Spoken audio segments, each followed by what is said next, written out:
This video is for educational purposes only and not financial advice. Always do your own research or consult a licensed professional.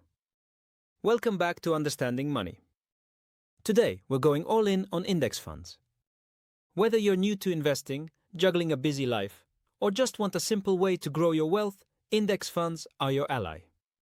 Sit back, maybe grab a coffee, and let's dive deep into how index funds work, why they're powerful, and how to make them the foundation of a stress-free, successful financial future.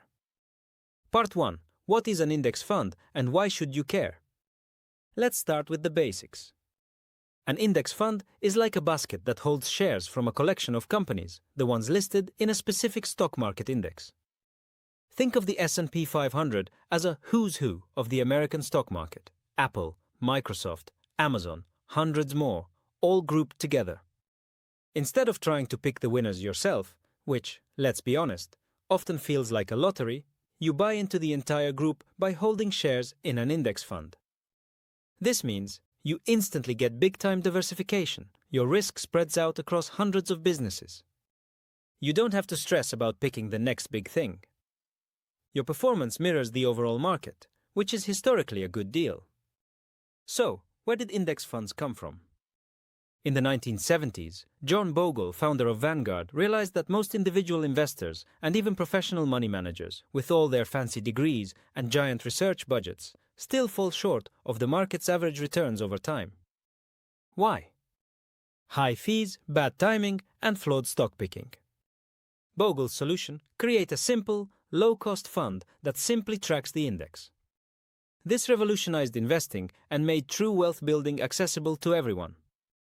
Part 2. How do index funds actually work? Let's break it down even further.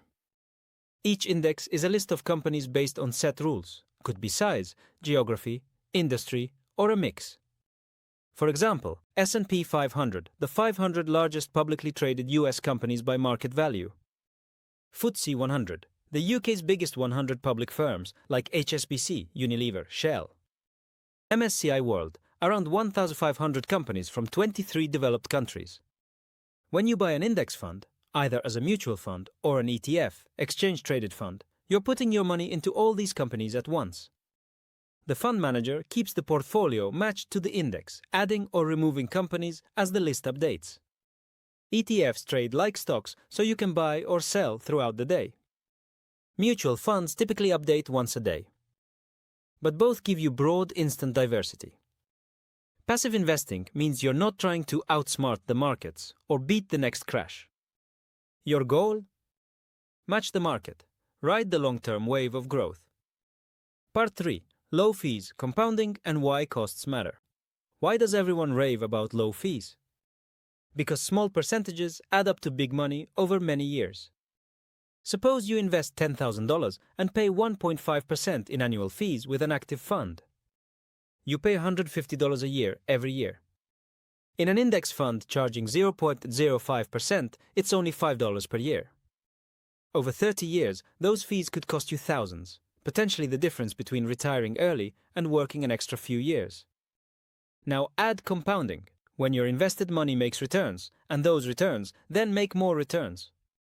In other words, the snowball effect is enormous when you keep more of your gains.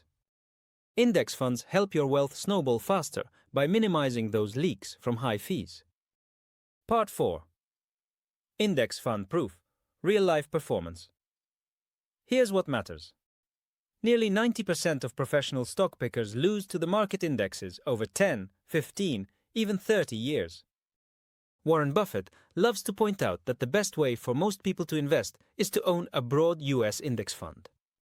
He even bet $1 million that a plain vanilla S&P 500 fund would outpace a top group of hedge funds over a decade. The index wiped the floor. History shows that lazy investors who buy broad index funds and hold for decades usually outperform those who chase hot stocks or try to time the market. Part 5. Choosing the right index funds. There are plenty to choose from, depending on your goals, geography, and risk tolerance. S&P 500 funds. Track the biggest American companies. Total U.S. market funds cover large, mid, and small-cap U.S. companies. Global index funds, IG FTSE All World, MSCI World, own stocks from everywhere. Regional sector funds focus on Europe, Asia, emerging markets, or even specific sectors like technology or energy. Bond and real estate index funds balance out your risk, provide steady income. How to pick? Look at the fund's fees. Lower is best. Its tracking accuracy, tracking error, how easy it is to buy, sell, liquidity, and the reputation of the provider. It's tough to go wrong if you keep it broad and simple. Part 6, Lazy Portfolios, How the Best Investors Stay Hands-Off. Let's talk asset allocation, the percentage of your money in different types of index funds. A classic lazy portfolio uses 3 funds: US Stock Index Fund, Global or International Stock Index Fund, Bond Index Fund. Young investors often hold more stocks, potential for higher growth. Near retirement, more bonds can add stability.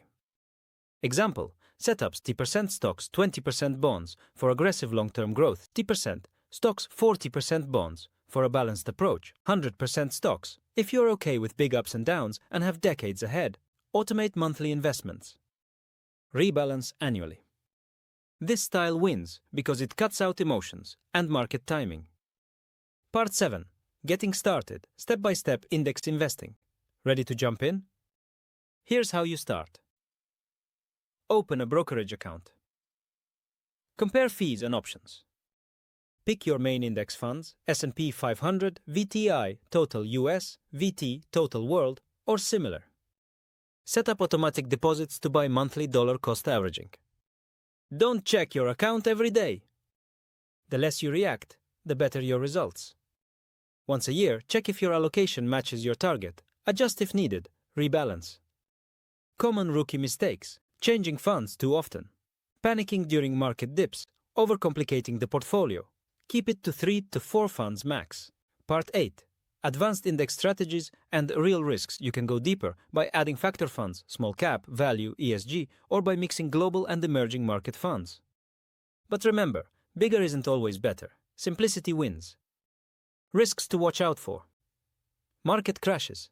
Yes, even index funds lose value. Currency risk. When you invest outside your home country, currency fluctuations can affect returns. Inflation. Broad equity index funds historically beat inflation. Bonds sometimes lag. Diversifying with some real estate or inflation-protected bond funds can help smooth the ride. Part 9. Tax efficiency, minimizing costs, and getting more wealth.